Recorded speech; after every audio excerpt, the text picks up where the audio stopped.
mahal kong kapwa guro, mga magulang, mga mag-aaral, at mga mahal sa buhay, magandang umaga sa inyong lahat.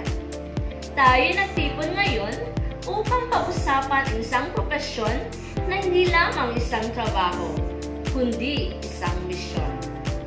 Ang pagiging guro. Isang misyon na nag-uugnay sa ating lahat sa isang malalim na paraan, sapagkat ang edukasyon ay ang pundasyon ng isang maunlad at nakatarungang lipunan.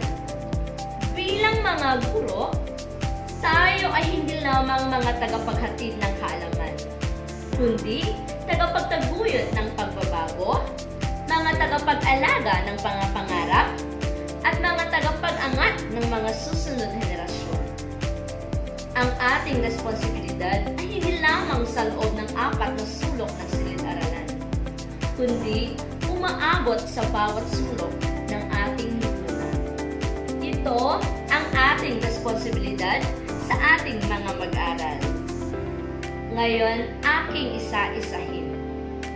Una, ang pag-unawa sa individual. Ang bawat mag-aaral ay may natatanging talento, pangangailangan, at pangarap.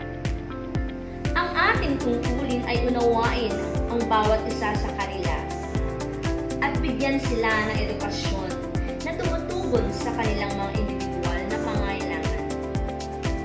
Pangalawa, pagbibigay ng kalidad na edukasyon.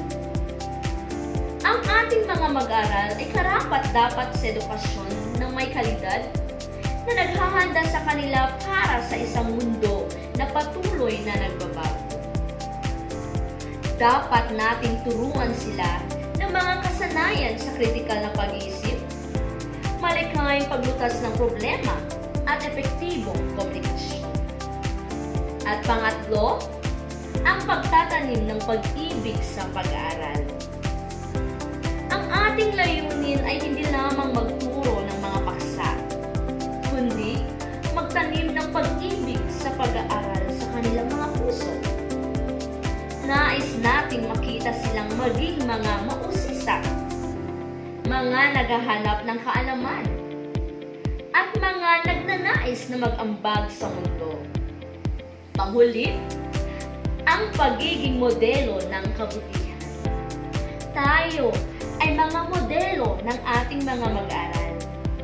Dapat nating ipakita ang integridad, empatiya, at pagmamahal sa ating mga pakikipag-ugnayan sa kanila.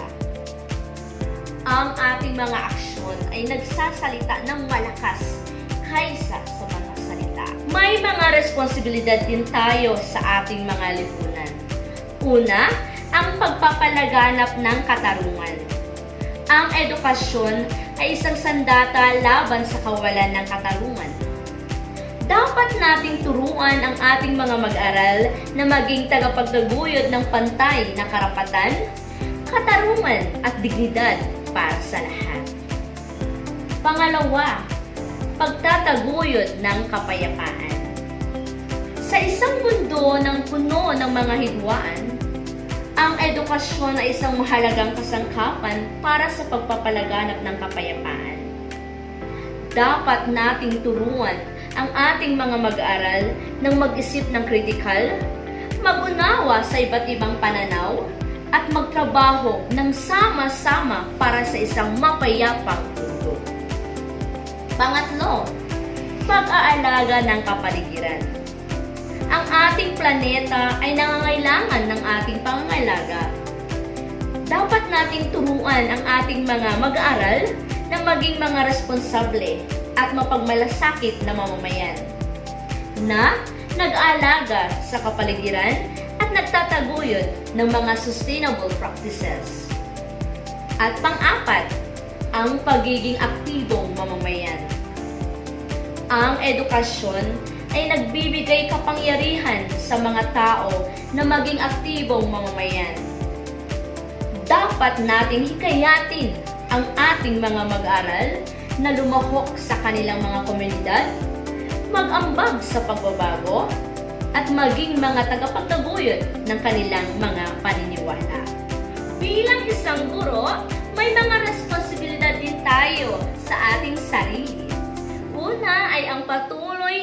pag-aaral. Ang mundo ng edukasyon ay patuloy na nagbabago. Dapat nating patuloy na matuto, mag-adapt, at mag-upgrade ng ating mga kasanayan upang mas mahusay na mapaglingkuran ang ating mga mag-aral. Gaya ko po, ako po ay nag-aaral ng aking masteral upang mas maging epektibo ako bilang isang guro at para maging mas malawak ang aking kaalaman upang ibahagi ko ito sa aking mga mag-aral o mga estudyante. Pangalawa, ang pag-aalaga sa ating sarili. Ang pagiging guro ay isang mahirap ngunit gantimpalang trabaho. Dapat nating alagaan ang ating pisikal, emosyonal, at mental na kalusugan upang tayo ay makapagbigay ng pinakamahusay na serbisyo sa ating mga mag-aaral. Sabi po nga nila, health is wealth. Alagaan po natin ang ating sarili. Isipin po natin ang ating mga kalusugan. Dapat po maging masaya lagi. Happy lang. Ang ating profession po ay isang paglalakbay. Isang paglalakbay na puno ng mga hamon at mga gantimpala.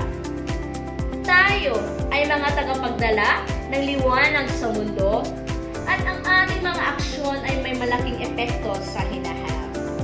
Sa ating mga kamay, nakasalalay ang hinaharap ng ating mga mag-aral at sa huli, ang hinaharap ng ating mundo. Yan lamang po. Maraming salamat.